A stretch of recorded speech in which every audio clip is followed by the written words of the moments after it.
FM Sports Talk Tonight and streaming online at Newstalk, KGVO.com.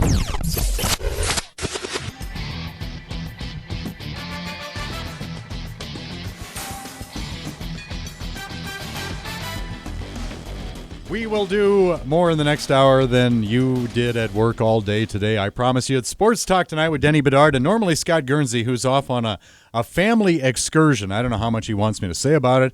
He's been yakking about it on social media, so he's not trying to keep it a He's secret. having a great time. He's not working. Yeah, he's having a good time. So my co-host tonight, my special guest co-host and house band member, Eric Tabor, Sports Information Director at University of Montana. How's things going? Getting a little busy over there for you? Yeah, you can say that. Football season right around the corner. Practices have started, so my sleep is going to go downhill dramatically.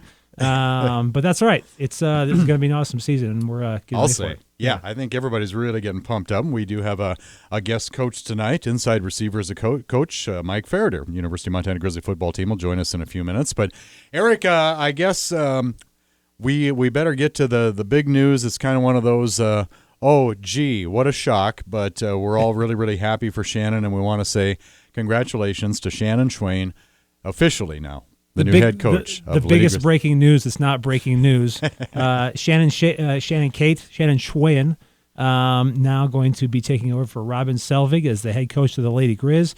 Shannon Kate Schwein was a Kodak All-American for the Lady Grizz. Mm-hmm. She's been an assistant under Robin Selvig for 24 years. In that time, 13 NCAA tournaments, 14 Big Sky regular season titles, and 531 victories. So if there's one person that is fitting enough to replace Robin Selvig, it's got to be Shannon Schwein, and today officially announced she'll be taking over. So we're gonna have a press conference tomorrow, right? And I just love Shannon. I think she's great, and I think she's going to do an awesome job with the program because she is the program. Yeah, you know very, very excited for her. I mean, I think everybody just assumed, well, if she wants it, then it's probably hers, but. Like I think Kent Haslam was quoted as saying today, we didn't just hand it to her just because, right. she's been with the family all these years. They still in their mind felt like, well, she's got to, at least in terms of protocol or standard operating procedure, whatever, kind of let's make sure that she earns it. Let's make sure this is sincere and it's what everybody wants. She had to prove that she wanted it, Mm-hmm. and that was what Kent and President Engstrom decided, that she had to interview and prove that she was the right person for the job. And I'm not going to speak for her, but I can imagine that this is something that she's wanted for quite some time now. So I believe she was prepared, and she went out and she proved that she wanted the job. Yeah, and I wasn't sure about that because, and not to imply that she didn't work her butt off as an assistant coach, but obviously when you get to the head position, it becomes a little bit different deal. And I'm thinking, well, okay, you're watching your daughters grow up, and they're all at that age where I think she said when she was on the show sometime earlier this year and said, well, the oldest one's driving now, so that helps out a little bit. But they're all in that age group, they're all in that almost teen or early teen. They all play sports. They're superstars. Yeah, and there's your future recruiting base right there. No, but you probably don't have, as an assistant, you probably don't have as many opportunities as you'd like to see all of that and watch them grow up and develop as athletes, but you probably even have less time as a head coach. And I'm thinking, well, is that going to enter into the decision-making process? But I think of Trace Tinkle and Wayne Tinkle when I think of Shannon's daughters, because there's going to be a decision they make, and I don't know for sure, but I believe and I hear that her daughters are good enough to at several sports to do big things. So who knows if she's on the recruiting trail, but I think it's one of those deals for Shannon that, her kids got to go to an AAU basketball game. Well, there's some good recruiting opportunity there, too, to see kids from around the state. Very good, yeah. So congratulations to Shannon. She will be the subject of our trivia coming up here in just a few minutes. But on to other things. We won't talk too much football yet because we've got an assistant coach with us, and we'll get into that in about 10 minutes. But one thing about football, You probably got to sense the excitement of some of the really devoted fans today. There was a season ticket pickup ceremony or party. Carl Tyler Chevrolet Cadillac kind of sponsored, what'd you call it, the pickup party today? The pickup party, yeah. How did that go today? It was great. You know what? I walked out of my office into the lobby at the Adams Center, and I was pretty much floored at how many people were there. We had no idea what to expect. First time we've done it. And the place was full. Good. And so great turnout. People were excited. You know, it saved them the waiting. They got to get their tickets first, all the fans. And they came down, had a beverage, met with some of the staff from the university, and it was a lot of fun. Monty was there. And so I think this is going to be a cool deal for us every year, where we'll give the opportunity to the fans to come down, get their tickets early, and, you know, get as much kind of hype as we can going, and it's sort of a cool little kickoff to the football season. And I was over I parked in Lot Z. I needed to go across the street and test a phone line where we do our tailgate broadcasts. And so I was over there and I did that this morning. Everything's working fine, but I came back to the parking lot, and there part of the parking lot is blocked off with gigantic rolls of something labeled field turf. Ah, yes. And I thought, okay, is that do I have a pair of scissors for a sous vide? What? Because I know they've already laid and I couldn't get up to see the new field turf or whatever's on the stadium floor now. But I thought, what is all this doing here? It's about 10 tons of rubber and sand is what's in the parking lot right now. So it comes in these big bags. They lift them up with forklifts, and they go in there and they essentially cut the bag open and dump it all over the field, and they kind of comb it into the turf. But the new turf is, and Coach, we could talk about this later, but it is looking really sweet. They've got pretty much all the details, you know, kind of sewn into the carpet, if you will. And now they just got to put down the base layers, and we'll be scrimmaging on that field in less than a week's time. I thought maybe it was the old turf rolled up, ready to be shipped off somewhere. I wasn't sure what it was because I thought I saw some green. You know, I thought I saw some of the field there. Yeah, sadly, old turf has been shipped away. It's already gone. Yeah, okay. It's one of those deals where you know, there's a lot of environmental concern, and there's just no way to keep it around to give to people. So it had to go away, unfortunately, because people sure wanted it. Well, yeah, that's too bad. Guernsey and I were hoping to have that for our tailgate stage up there. You know, living rooms?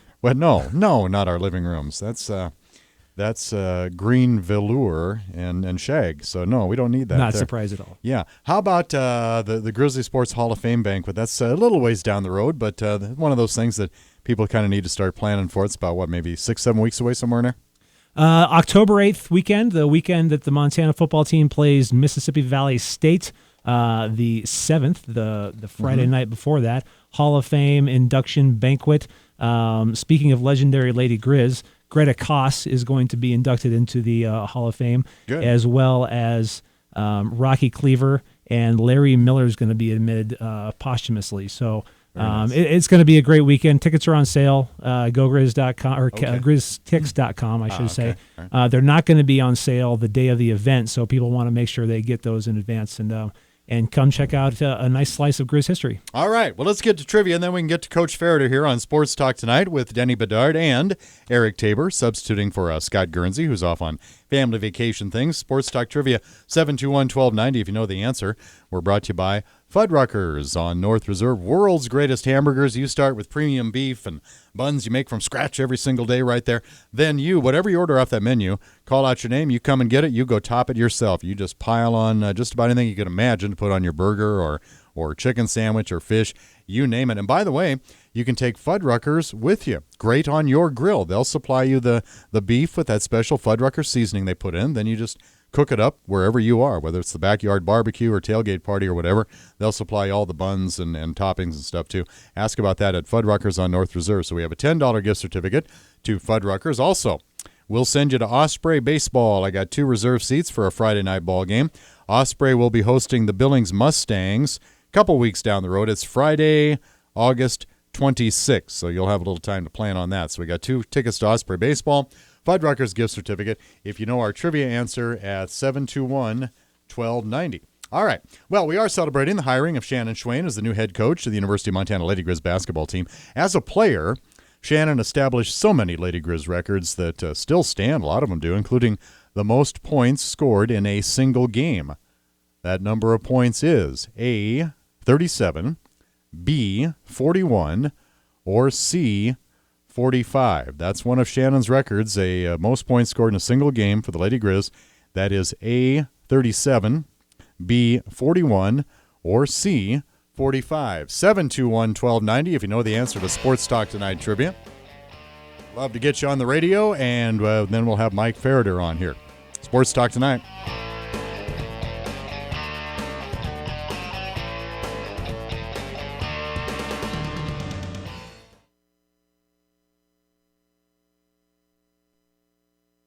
Now back to Missoula's Sports Talk Tonight on KGVO. Missoula Sports. Every second of every day.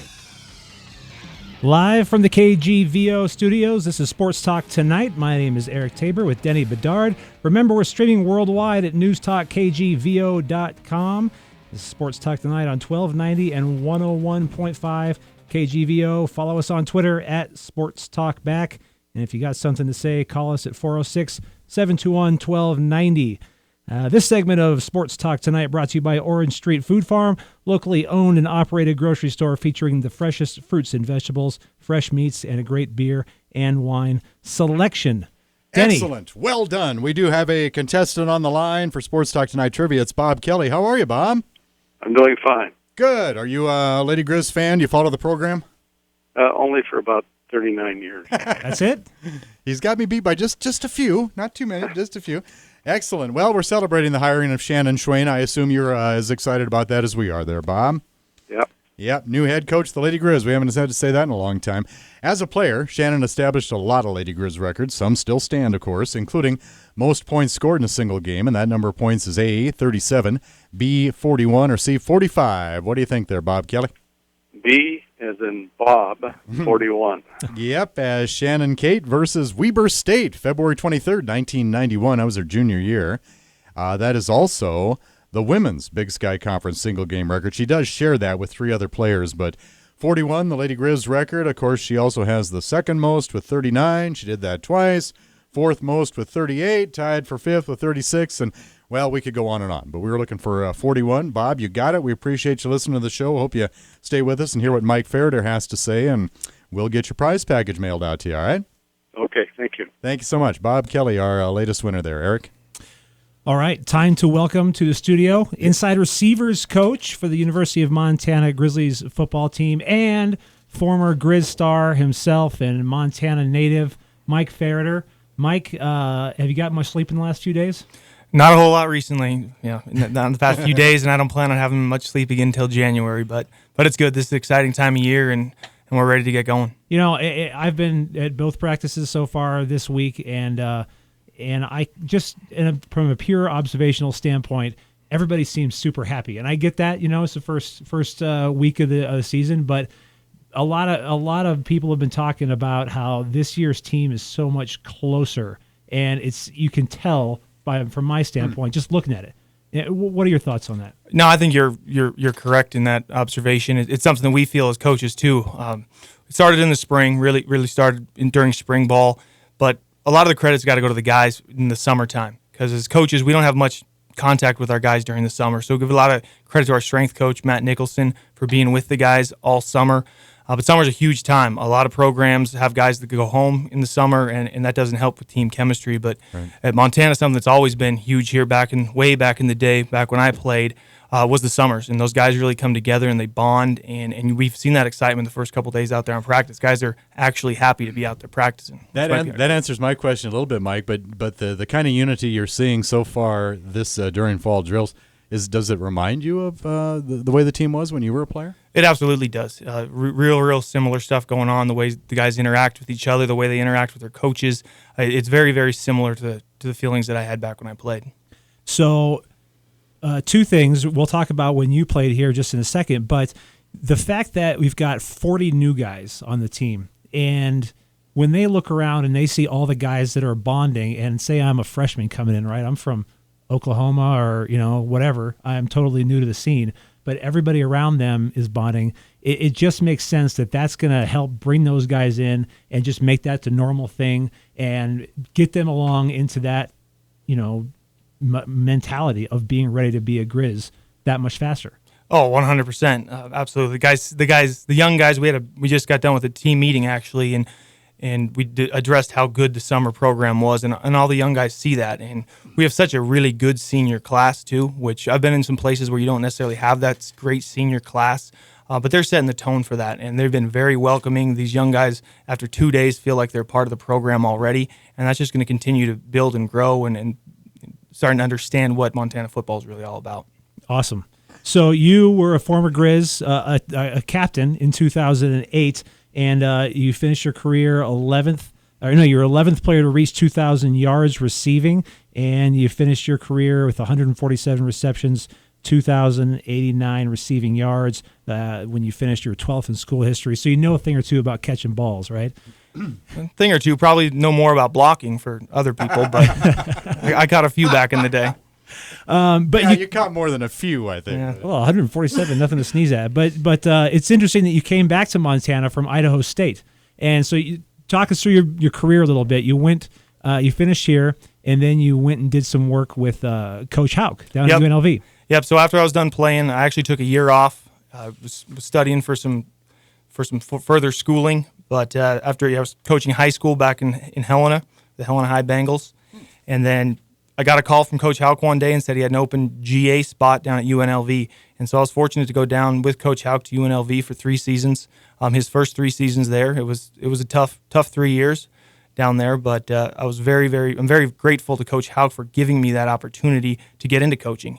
At the time, I wasn't sure if it was what I wanted to do, but after about a week of it, it got in my blood, and I realized it's kind of what I was meant to be doing. So after 3 seasons at UNLV, I was fortunate to go work for Coach Kramer. Coach Hauk helped me out a lot getting that job there too, but Coach Kramer at Idaho State for 2 seasons, which was good. Our second season there, we had one of the better seasons Idaho State's had in a long time. But obviously, I'm a Montana guy. I bleed maroon and silver. I love this place. I love Missoula. The fan base is outstanding, and so this is a place that I really wanted to be. And so I had to harass Coach Stitt, who I didn't know have any relationship with before the job, but I was fortunate enough to land a job here, and I'm grateful. Nice. So talk about that too. You heard that Coach Stitt is going to be hired, and you contacted him, or how did you end up on his radar? Actually, kind of a strange situation. Kind of a lot of pieces worked into play for me. Probably the biggest one that actually happened, though. My college quarterback, Cole Berquist. I'm giving him a little plug here. Cole Berquist Realty. He sold Coach Stitt his house, and so before I was hired, Cole was showing Coach Stitt around houses, and I think Cole plugged me a little bit, and I think with me emailing and trying to call Coach Stitt and get a hold of him, I think hitting him from different angles, I think it obviously worked out for me. Nice work, tenacious. Yeah. I like that. Now, Eric, getting back to recruiting and coaching a little bit, Eric brought up the fact there's about 40 new guys on that team. What was the recruiting process like for you as an assistant coach? Is your head just spinning? Here comes another guy. Look, we got another guy coming. It must have been just a wild, and probably still is in progress, but must have been a really wild recruiting season. It is, and that's the thing that a lot of people don't understand is recruiting never ends. Yeah. And so recruiting is a 12-month-a-year thing. You're always recruiting, even during the season. Recruiting is a big piece of the puzzle. So as we had more spots open up, we have lists of people that we like, and we kind of order them 1 to 10 at each position.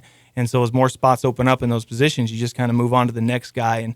And we recruit way more than the amount of people we actually sign. So it's when you have more spots open, it's usually not that hard to go find other people because you've been recruiting and contacting those young men for a long time. What was lighting up the eyes of a receivers coach with some of those guys? What were some of the names and that you just could not wait to coach that you knew were coming in? We have a great group of freshman receivers that are in here right now, young guys out of all over the place. In my group especially, I have a few great ones. Out of Oklahoma, Sammy Akim, 6'4", 6'5", 210-pound young man right now. We actually had to special order him gloves. He has size 4XL receiver gloves. I mean, I talked to him about that. Yeah. I'm a big dude, and there's not many people that have bigger hands than me, and he's got me by about a quarter inch. It was unbelievable. Yeah, I have big hands as well, and today in my meeting, we went hand to hand. He's got at least half an inch bigger hands than I do.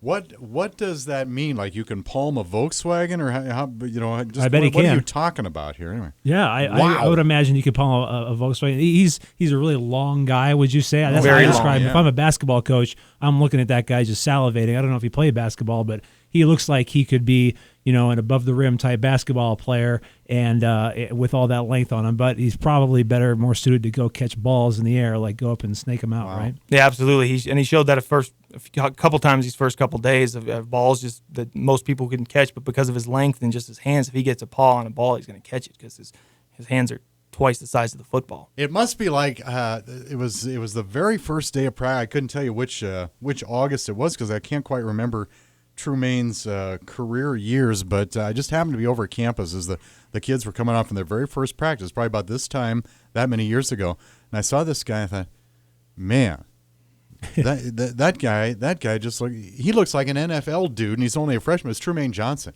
Must have the same kind of look. Very very similar kind of look. Yeah, absolutely. There was just something about it you could just tell. And I'm looking around practice the last couple of days, and I'm like, yeah, he looks like he could be an NFL guy. He looks like he could be an NFL guy. He does. All right, don't get too excited. Hey, They got a lot I'm a of work homer. to do. I'm an unbiased homer. Yeah, right? that drives coaches crazy. Yeah, they got a lot of work to do before they get to Especially that as level. freshmen, right? Jeez, Tabor. Yes. But one of the guys did want to ask you about is that he kind of made a name for himself this spring is Jerry Louis McGee, right? Yep. And you've got a bit of a story with him, and you're kind of the reason that he ended up here, correct? Well, I don't know if I'm going to give myself that much credit, but One of the reasons. yeah, we had a good story. I actually coached Jerry's older brother Tucker at Idaho State. A lot of connections with. He's from Lake City High School in Coeur d'Alene, who the head coach recently retired is Van Troxel.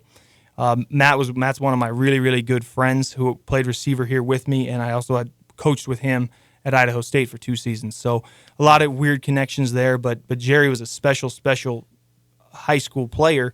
His size, though, probably hurt him a little bit to get recruited. But when I took this job at Montana, he was a guy I was recruiting at Idaho State, and when I took the job at Montana, he was a guy that I knew fit Coach Stitt's offense as our Z receiver. And he's got a lot of work to do still. He's got a big season ahead of him, but based on his spring performance, I think he's exactly what we thought he was. And he's a former running back, right? So it's not like he's been a receiver. I mean, running backs do catch a lot of balls as well, but he's got the physical makeup and the I guess footwork of a running back. Which how does that work in with the Z receiver position? I think they're very similar positions actually. As a smaller running back type, but we look for very similar things in the recruiting of them. I actually get a lot of other coaches send me a lot of running backs to evaluate to see if they can play that Z receiver position because we like guys that are elusive, can make people miss, and then also have that top end speed that can run away. How do you get receivers to? I mean, you've got so many receivers, and the idea in a perfect Bob Stitt world is to use a lot of them, a heck of a lot. Is it tough to get a receiver to buy into that kind of a platoon mentality where hey, you may not be out there for as many snaps as you are used to, but they're really going to count because you're going to be running your tail off. Is it hard to convince receivers that it's okay to have that many fellow receivers on a team? Well, I'm going to try to convince you the same way I convince them. Yeah. We try to average 90 plays a game. And so most receivers don't play 90 plays. You go to a different style of offense, a pro-style offense that averages 55, 60 plays a game. A lot of those sets, the offensive sets that they use are going to be 1-2 receiver sets. So most players aren't, out of those 60 plays, most receivers are still only getting 30 plays. We like to use at least 8 people. So always going to have 4 on the field. We like to use at least 8, maybe more. So out of 90 plays, each person's getting 45 plays, more than 30 if you went to a pro-style system where you were their number one guy. Well, there you go. That is a great explanation. Someone was talking to me about that yesterday. Is there enough yards to go around for all these guys? Yeah, I guess that was. I took the long way to get to that, but that's the exact way to phrase the question. And I just point to a guy like Jamal last year, and Jamal was a fantastic receiver. I mean, one of the best receivers. Well, the best receiver we ever had here, if you look at the numbers. But he wasn't getting the ball on every down. But there's so much passing going on that and correct me if I'm wrong, Coach, but we run these kind of shorter routes to keep the defense honest, and then you start getting vertical on them. And that guy like Jamal's longest catch of the year last year was 74 yards against Liberty. And it was one of the few catches he really had in that game, and he ended up having 180 yards or something like that. Yeah. Yeah, that's exactly right. That's what we try to do is we try to spread the ball out, and that's what a guy like Jerry and Caleb Lyons, the Z receivers, we like to get the ball out in those short passes. And you hear a lot of people about how we don't run the ball, but anytime we throw those short passes, those are all part of our run game. We actually consider those run plays a lot of the times because the quarterback's making reads and he's either going to hand the ball off or throw a short pass. And so we consider those kind of runs. And so that's exactly what we do. We run the ball out. We try to wear defenses down by getting our play count up, by having a tempo. And then the faster you go, defenses get tired. And then that's when you have the chance to take shots and throw some deep balls to your bigger outside guys. Love it. You're listening to Sports Talk Tonight with Scott Guernsey and Denny Bedard. Eric Tabor filling in for Scott tonight, who's on vacation. Our special guest, University of Montana Grizzly football inside receivers coach, Mike Ferriter. By the way, if you have a question for Mike, your calls are welcome. 721-1290, and we'll be back with more right after this.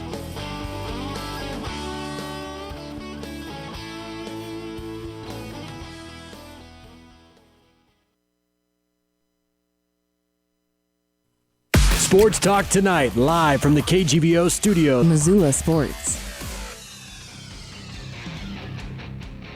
Live from the KGVO studios, this is Sports Talk Tonight. My name is Eric Tabor with Denny Bedard and Grizz football assistant coach Mike Ferriter. We're streaming worldwide on Newstalk, KGVO.com. It's Sports Talk Tonight at 1290 and 101.5 KGVO. Send us a tweet at Sports Talk Back or give us a call at 406-721-1290. This segment of Sports Talk Tonight brought to you by Grizzly Liquor, located downtown next to the Iron Horse. Big sky, big selection, and online at grizzlyliquor.com. So with head assistant coach Mike Ferriter here, inside receivers coach, Montana football program. And Mike, we were talking about some of the new guys in the program this year. There's a lot of them, 40 new guys, which is awesome because they all look really good. So to see new guys come in and start making an impact and during the practice is impressive for a guy like me to just kind of watch. But a couple of the guys that you've got on your inside receivers area, I want to talk about Ben Hardy real quick. He's massive. He's a lot bigger than people kind of realize, I think, and he's got some connection to the football program. He does, yeah. Ben's brother Greg played here. was a really good ex Montana Grizzly. Ben comes to us from Fairview, Montana, way out east. 8-man football program out there. But Ben came in, and a lot of times when we're dealing with a lot of these smaller town Montana guys, we don't get a whole lot of good film on them, so they're really tough to evaluate. But we were able to finally scrap up some stuff on Ben, and really liked what we saw. And then I was able to see him run at state track this year. He's a big, fast, good-looking kid who has potential to be massive. He's about 6'4", 230 right now, but with a frame that can get real big and put a lot of muscle mass. So we're excited about him. He's got a real high ceiling. And one guy who's definitely not 6'4", 250 or a big guy like that is Caleb Lyons, though. He's a redshirt sophomore, but we were talking about Jerry Louis McGee earlier, and they seem like they're kind of cut from the same cloth. I think Caleb's a little bit bigger probably. But he's been having a great fall so far. The last couple of days, he's been catching some really sweet balls, and he had a good spring as well. Yeah, he did. Caleb has had 2 really good days so far, and like you said, he also had a really good summer, and he had a really good spring, and so we're excited about him. And with him and Jerry, going back to the depth thing, is those are 2 really good players for us that right now they're both going to play. They're both going to play a lot, and they're going to be huge for us in the return game too, as punt returners, kick returners. But offensively, they're going to split a lot of time because we need 2 dynamic players like both of those guys are. But Caleb's done a really good job of getting into our system and understanding it and buying in. And I think you can expect big things from both Caleb and Jerry this season. You talked a little bit about how you consider the short pass almost like a run play. How important is that Z receiver position then for you? Because you've got to go to him quite a bit. You do. It's hugely important because that is probably the main extension of our run game that we have. And so finally, we feel like in the program we have 2 guys that you can get the ball in their hands, and the Z's know that their number one job is you can never make the first person can't ever make the tackle.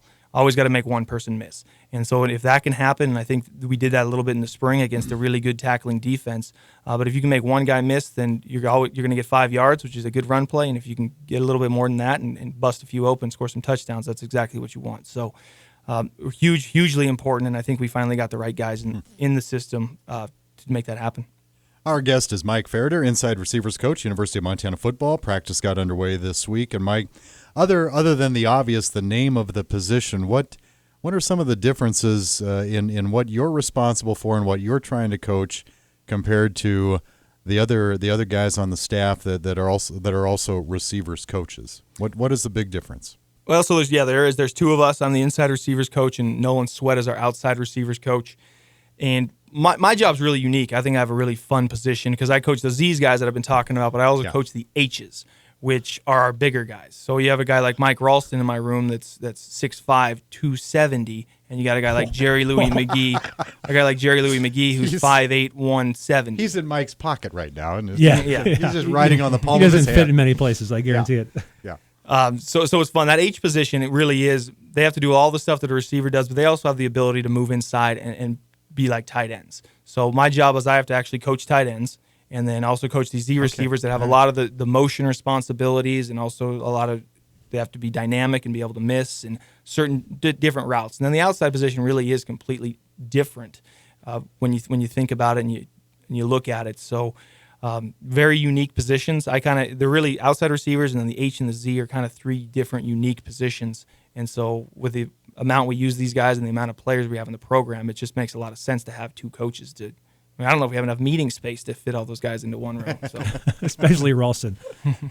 So it's got to be exciting coming back to your second year now, back with the new staff, and all things considered, it was a really successful season last year. I know we always want to go deeper in the playoffs, but hey, getting back to the playoffs with a brand new staff is nothing to kind of sneeze at. But I think expectations amongst the players and the staff for themselves seem to be pretty high. And what are your thoughts on that? And how excited are you? We're excited. Well, I'm going to go out on a limb here, and I'm going to correct you. I don't think the feeling of the program is that 8-5 is a successful season. We have higher expectations than that. We lost some games last year that we felt like we should have lost them because we lost them, but in hindsight we shouldn't have.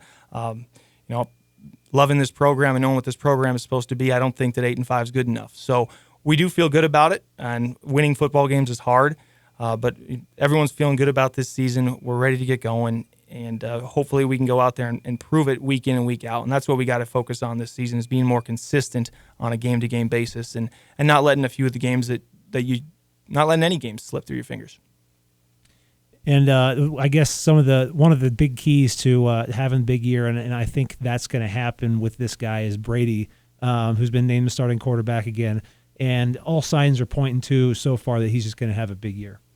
I think so. I think he's got I think it all starts up front, though, before we talk to Brady. Our offensive line is loaded up this year. They're all 300 across the board. So that's where it all starts for a quarterback.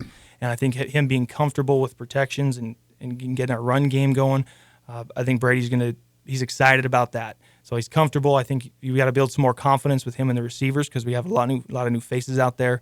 But Brady's worked his tail off this summer. He was also voted team captain, which tells you a lot about how our players view him. And so he's a true leader, and I think he should have a big season. Great kid too. We had him. Sorry, Danny. We had him down in Park City for the Big Sky kickoff meetings, and he's just like the greatest guy to be around. He's hilarious. He's smart, and he did a great job down there with all the interviews because I call it speed dating, like he just sits down and then all these reporters come up to you. So you had to talk for like 3 hours straight about the same stuff. He just handled it like a champ and did a good job. And if that's any indication of how he handles, a linebacker sprinting toward him, he should be all right this year. We had Caleb Kidder on the show a few weeks back. Of course, Caleb's been named the Big Sky Conference preseason Defensive Player of the Year, among other accolades. And that's one of the things that he said. We asked him, well, what's going to be different? What are you excited about this year? You're getting all these honors, and I know you're excited about your season ahead and everything. But what else about the team are you really, really excited about? One of the things he said is that offensive line.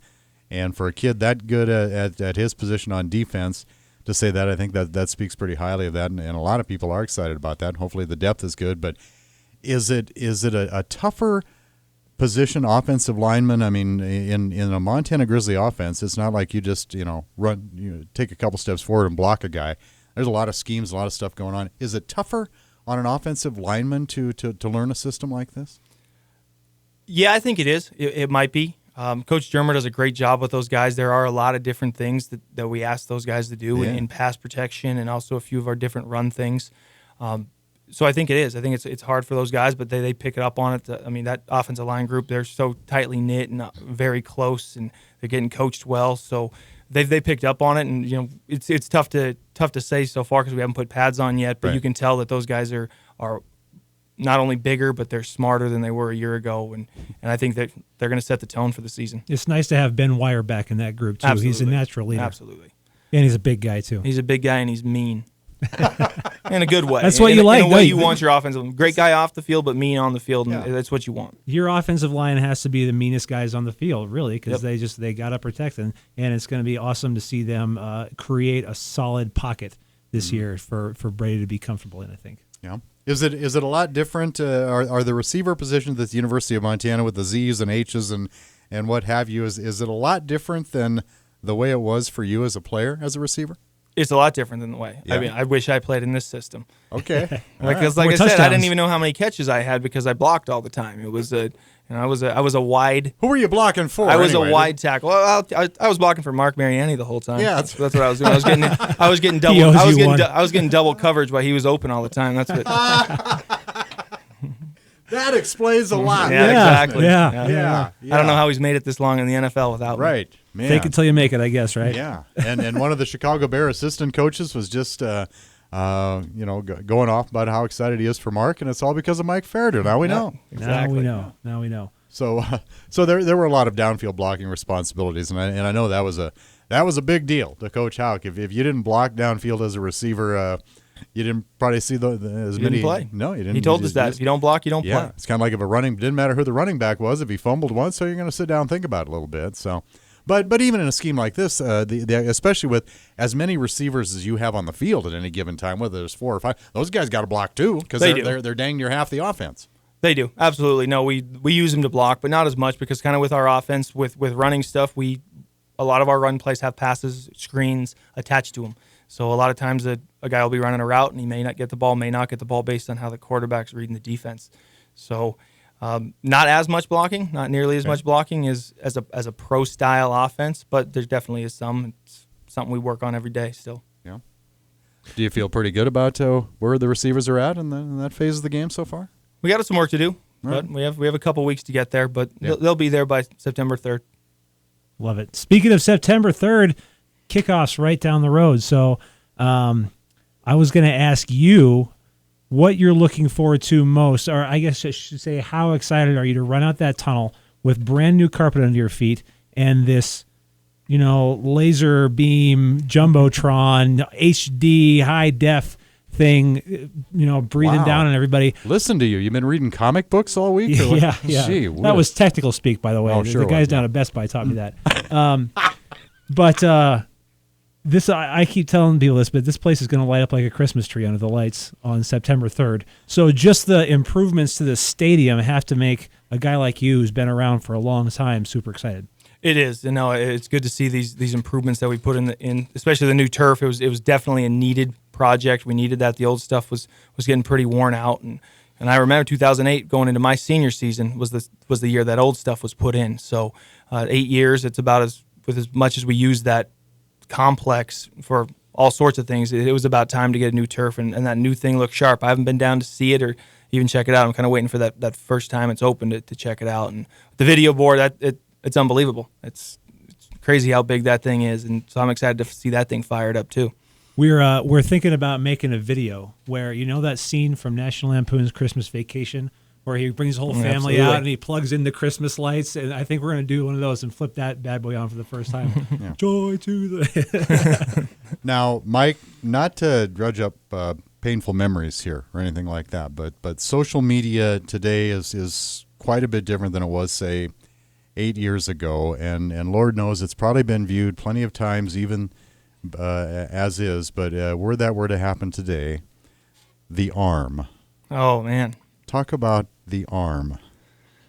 The arm. I mean, I think a lot of people have seen it, but can you imagine, like, if that had happened like last season, just how many video views there'd be? Yeah, I have no idea. But I'm actually happy it happened now. I have scars to prove it, and also when you were reading my stats earlier, no one knows that. If you just would have said the guy that snapped his arm, everyone would know who you're talking about. You got to be known for something, and I'm kind of known as the guy that snapped his arm. Well, talk about how the arm happened.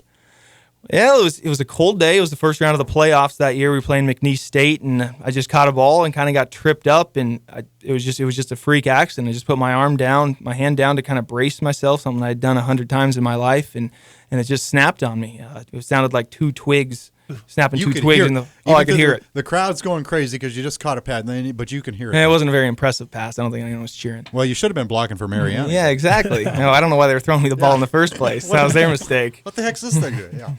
Yeah. But you could actually hear it. I heard it, and that's because you. when things like that happen, you don't necessarily realize it right away. The pain doesn't kick in for a while, and so I actually got up and started walking. But it was the sound that I kind of knew that something was wrong, and it actually took one of my teammates like stopping me and saying, "Look at your arm," and my arm was at a 90-degree angle, going the wrong way. So decided I should probably take a knee. Had to do that right down in front of our seats, and we're You know, that's the time I was living overseas at that time. I don't remember seeing that. Yeah, so well, now you know. God. Now you know. Mike Ferriter in the I got a picture of it. I can show you later. Oh yeah, love it. Yeah. And he's still a good basketball player. He still play. We play basketball at lunch every once in a while, and he's running circles around me. But that's not hard. No. Well, Mike Ferriter, assistant coach, inside receivers coach, University of Montana football. I know you've got a big day tomorrow. We're moving the practices back to 8 a.m., so it can be a little bit earlier for everybody. But only 2 days into fall camp, there's so much more ahead.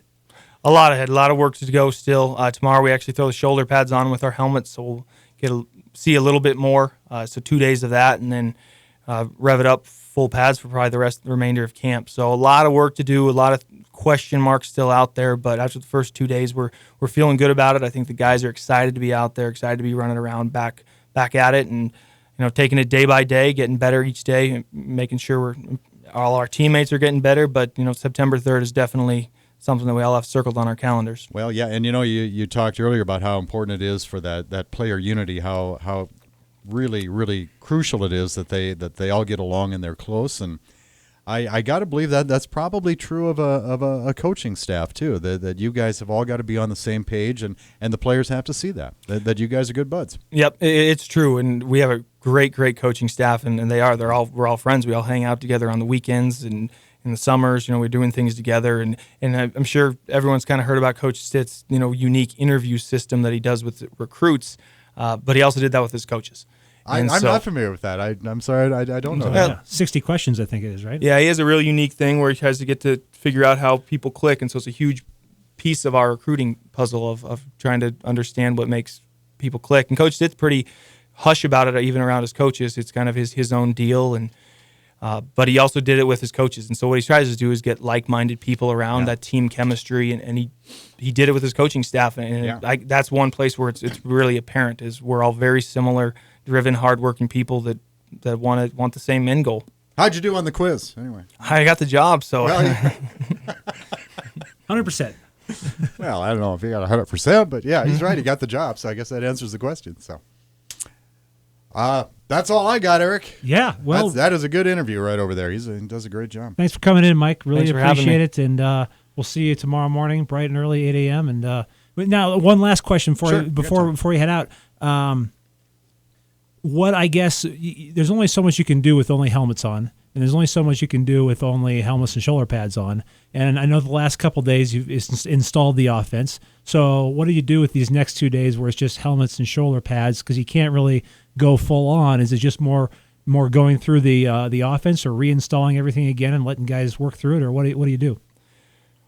We'll reinstall offense and stuff again, but really the no pants thing doesn't really impact the way we practice. We'll practice very similar tomorrow as we will when we go full pads, because we don't tackle in practice. We don't go full to the ground. We only do full live things in scrimmages. So the pants doesn't really matter. It'll be a pretty violent, head-on-head practice tomorrow. Just because we don't wear pants doesn't really make a big difference. But a lot of mental stuff still to do. The first 2 days were huge about installing off. We installed the entire offense in 2 days. So a few of the younger kids' heads are spinning a little bit, but so we just keep working that stuff through and polish a few things up. Awesome. All right, we'll see you bright and early. Mike Ferriter, inside receivers coach, University of Montana Grizzly football. Mike, thank you so much for coming in, and good luck this season. Hope to get to talk to you again soon. Sounds good. Thank you. Thank you. We'll be back. Eric Tabor filling in for Scott Guernsey. He's got the stupid athlete of the week. He's got the steal of the week, and more Olympic stuff too as Sports Talk Tonight continues.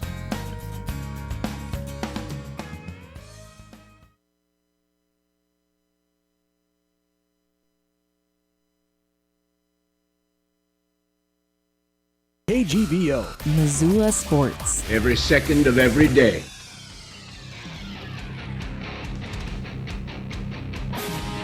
Welcome back to Sports Talk Tonight. My name's Eric Tabor with Denny Bedard. This segment of Sports Talk Tonight brought to you by Bell McCall Ford. Great selection of new and used cars, trucks, and SUVs. Your low-cost auto dealer for over 100 years in downtown Hamilton. And Jerry Wessel's Tire Center, locally owned. Les Schwab Tire Center provides the best tire value promise. Visit them online at jerrywesselstirecenter.com. Ladies and gentlemen, in for Scott Guernsey, it's Eric Tabor with the Stupid Athlete of the Week. Denny, this is a lesson for all you kids out there. All right. And, Aesop's Fables, you know that one? This is, you poke the bull, you get the horns. And so, kids, don't do this, all right? This is from the Olympics. Tuesday night's 200-meter butterfly at the Olympics, right? So, Americans like their swimming every 4 years, and we happen to have a couple of good guys, and one of those good guys is Michael Phelps. So in the 200-meter butterflies, there's a story and I'll try and make this as short as possible.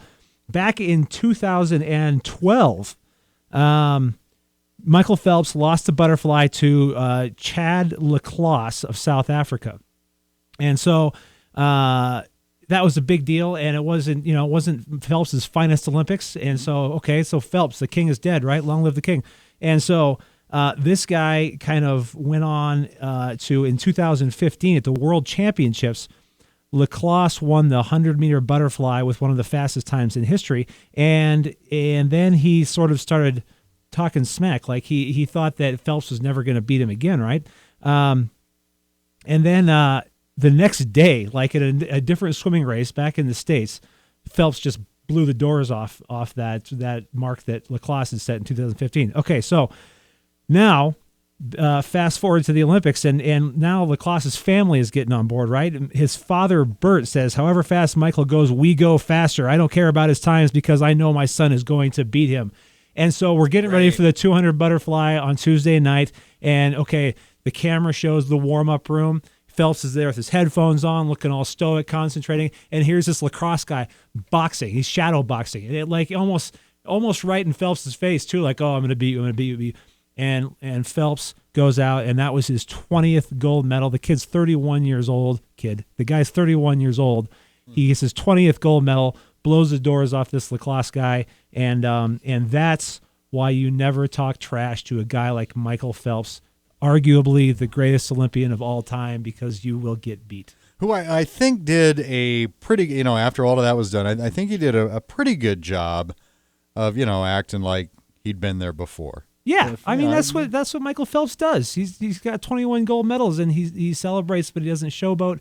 And I can't remember what the quote was after that race, but someone asked him about this Leclasse guy, and he just kind of shrugged it off and said, yeah, he won the race. Well, I think it's standard athlete speak when that happened. That happened on the women's side in the Olympics so far this year, and the standard response, I think, is, and it's a good one, I mean, I'm not knocking it, is if that's what he or she feels they need to motivate themselves or be better, then, whatever. Yeah, and you think about that, but whatever. You think about swimmers; they're in the pool by themselves with their own thoughts for 2 hours a day, right? Mm-hmm. So it doesn't take a whole lot for these guys to get motivated because they motivate themselves at everything. So Michael Phelps can get motivated just by stepping onto a platform at a pool, and he doesn't need Chad Leclasse to really spur him on too much. So anyway, that's my dumb athlete of the week. Beautiful. The Steel of the Week is brought to you by True North Steel, Western Montana's industry leader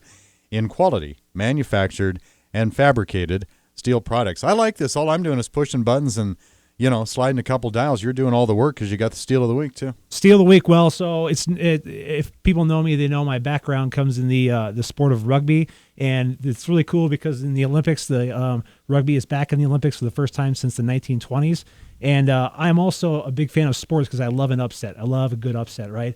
And just the other day, Japan, who is as much of maybe a little bit less of a rugby nation than the United States, which is not big, because most people don't know rugby from lawn darts, but they beat. You're kind of rugby snooty over there, aren't you? Well, hey, it's the truth. I'm speaking the truth, but who knew we had a rugby snob in the studio today?